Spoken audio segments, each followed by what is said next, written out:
नमस्कार दोस्तों, जय जोहार। मैं कौशल तिवारी और बिहिनिया संध्या में आपका स्वागत है।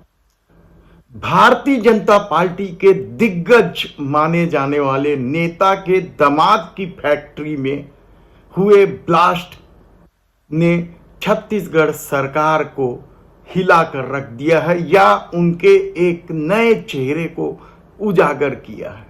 पथराई आंखें, रोते बिलखते भूखे प्यासे लोग अपने परिजनों का इंतजार कर रहे हैं। इस भीषण ब्लास्ट में दर्जन भर लोग मारे जा चुके हैं और लगभग उतने ही लोग, हालांकि प्रशासन का दावा है कि 8 लोग लापता हैं, यानी उतने ही लोग लापता हैं।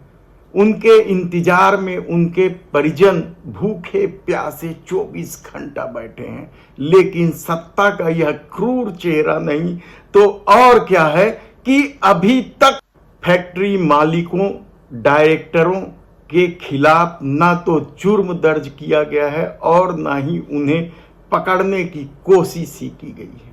जबकि दूसरी तरफ राजकोट में गेम जोन में हुए ब्लास्ट के मामले में न केवल नामजद आरोपी तय कर दिए गए बल्कि गिरफ्तारी भी हो गई।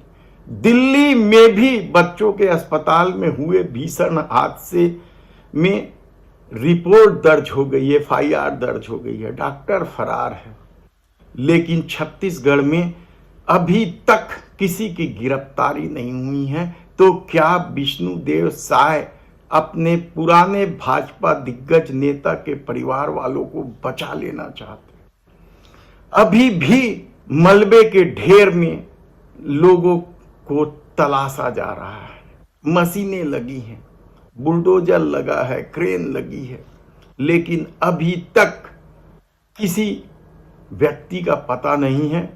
गांव वाले 14 लोगों के लापता होने की जानकारी दे रहे हैं तो प्रशासन 8 लोगों के, आसपास के गांव के लोग हैं। लापता लोगों में 3 पीरदा के, 2 बोरसी, 1 गब्दा, 1 भिमोरी और 1 उफरा का मजदूर शामिल है, ये प्रशासन कह रहा है।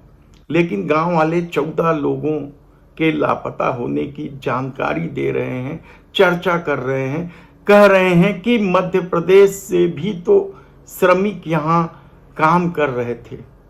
तब प्रशासन कितनी गंभीर है, इसका अंदाजा इसी बात से लगाया जा सकता है कि ब्लास्ट होने के 3 घंटे बाद पुलिस पहुंची थी।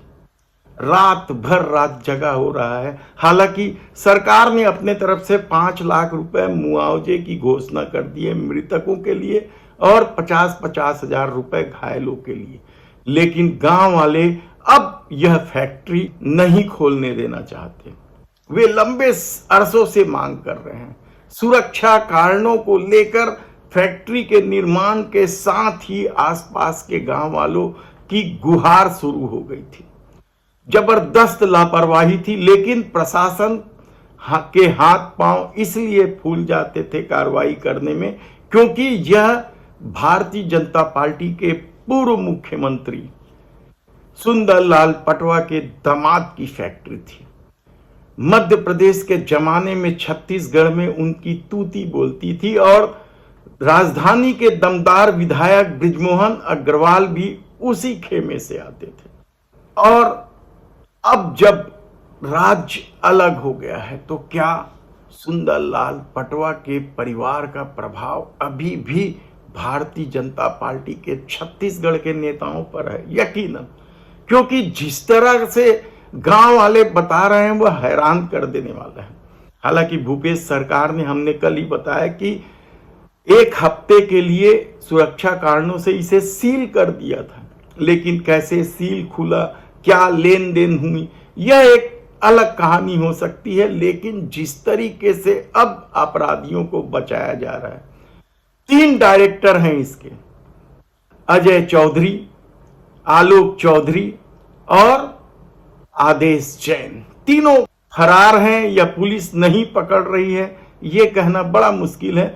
चौथा एक टेक्निकल व्यक्ति है जो सिंह साहब कहते हैं जिसे वहां के लोग, और वे कोल इंडिया के रिटायर्ड ऑफिसर हैं, उन्हें एक्सप्लोजिव का बहुत जानकारी है।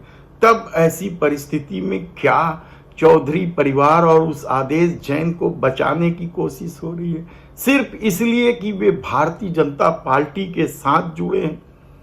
कहना कठिन है कि वजह क्या है, लेकिन आप हैरान हो जाएंगे कि शनिवार और रविवार को हुई घटनाओं में राजकोट और दिल्ली में अपराधियों के खिलाफ कड़ी कार्रवाई होती है, लेकिन छत्तीसगढ़ में कुछ नहीं होता। राजकोट के मामले को लेकर तो गुजरात हाई कोर्ट ने मामले को स्वतः संज्ञान में भी लिया है, लेकिन छत्तीसगढ़ में उच्च न्यायालय ने ऐसा कुछ अभी तक नहीं किया है, जबकि यह हादसा भी बेहद दर्दनाक है। क्या उच्च न्यायालय को स्वतः संज्ञान लेना चाहिए? दंडाधिकारी जांच के बारे में तो हमने आपको कल ही बताया कि किस तरीके से लीपापोती का खेल हो रहा है। यदि आरोपी को गिरफ्तार नहीं किया जा रहा है या उनके खिलाफ अपराध दर्ज नहीं किया जा रहा है, तो क्या यह सरकार की मिली भगत नहीं है?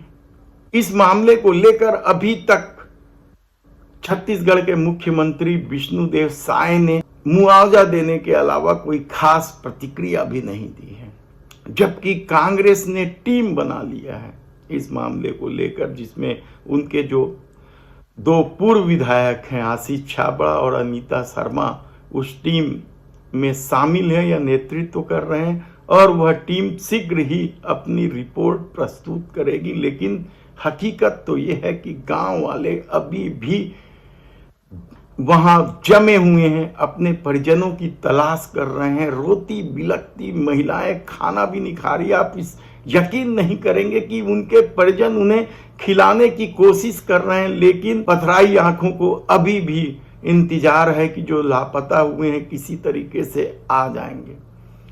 और यही नहीं, अब गांव वालों ने एक और नई मांग रख दी है कि फैक्ट्री तो खुलेगा ही नहीं, फैक्ट्री मालिकों को प्रत्येक मृतकों को 50-50 लाख रुपए मुआवजा भी देना पड़ेगा। देखना है कि विष्णुदेव सरकार कितनी संवेदनशीलता से इस मामले को हैंडल करती है।